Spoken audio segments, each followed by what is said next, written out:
Alright, I'm going to restart this because you called me in the middle of that last one. Three parts of this first banjo series.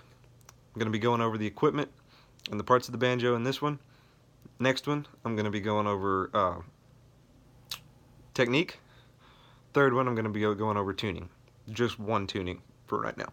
But anyway, let's get started because it was a little long-winded in the last one. First of all, I'm going to start off every video, with a banjo joke. So, how many banjo players does it take to change a light bulb? It takes 5. It takes 1 to screw in the light bulb and 4 to complain that it is electric. Okay, now that that's out of the way. This little machine here is called a banjo. And, well, these are the parts of the banjo.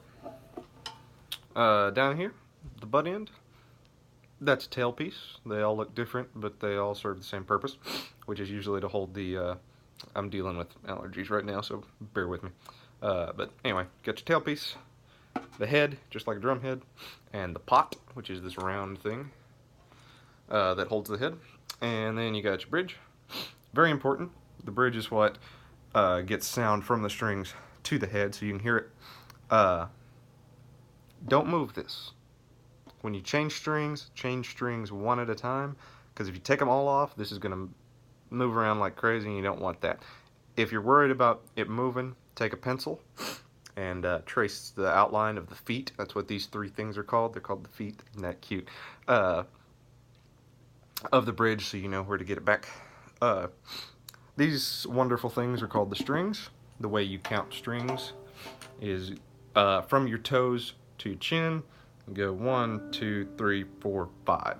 Your 5th string is half as long, about half as long as your the other 4 strings.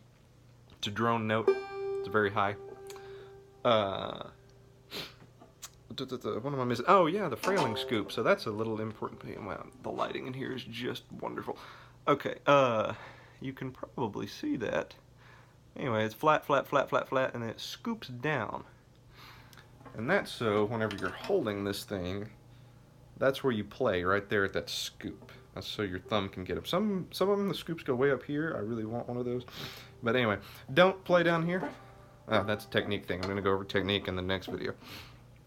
I'm getting ahead of myself. Moving up, this thing's called the neck. It's pretty cool. And these little bars on the neck are called frets. Whenever you're fretting, this is way more of a technique thing, but this is the 5th bar. And this space between the bars is the 5th fret. So I'm going to put my finger in the middle there. Not on the bar. Don't ever put it on the bar. This nifty little thing's called a tuning peg. There should be 5 of them. That allows you to get those strings in tune, moving up, up, up, up, up. This thing's called a nut, where the strings cross over onto the fretboard. That thing's helpful. You got 4 pegs on the peg head. That's what this top part's called. And I think that's about it as far as anatomy goes. Yeah, I don't think I missed anything. This bar in the back is called something, this little rod. It has a name. I don't remember it. This is a sling. You might want to get one, might not. Playing banjo standing up is a lot harder, but you might need to at some point. I don't like the way the banjos look with slings. I think they look way better without them. So it's a blessing and a curse for me. Anyway, that's the 5-string banjo. It has 5 strings, not 6, not 4. There is but 1 banjo. Okay, equipment you're gonna need.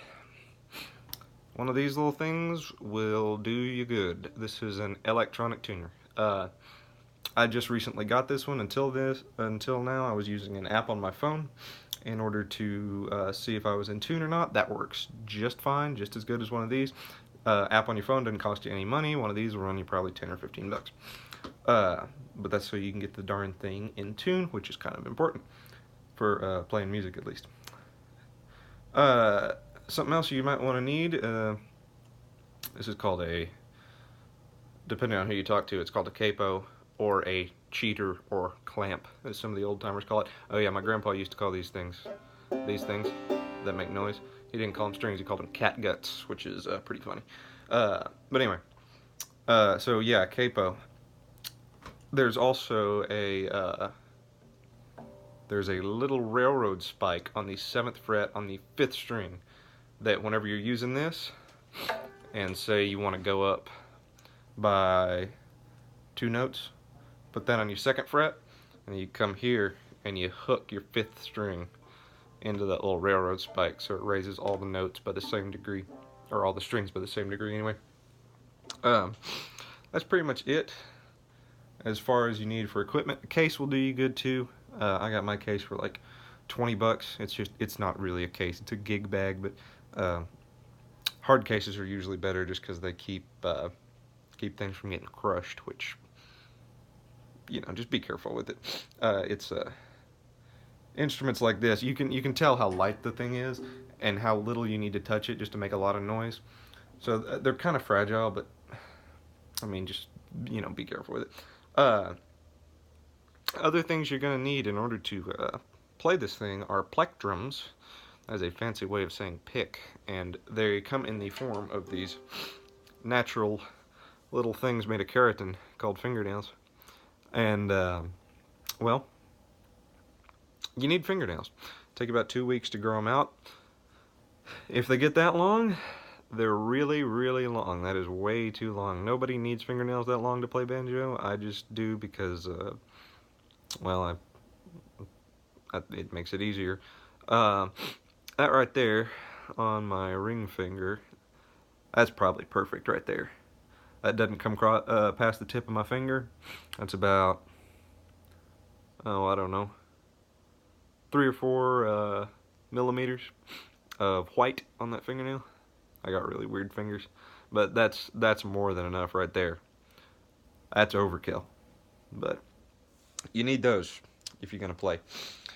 I think that is it as far as accustomed to the banjo and equipment needed to play it. That's all I use anyway. I'm just terrified that I'm gonna miss something and have to come back later and say, wait, no. But yeah. Okay. I'm gonna wait on doing the technique video for another night because you're trying to play video games with me right now. But yeah, consider yourself educated.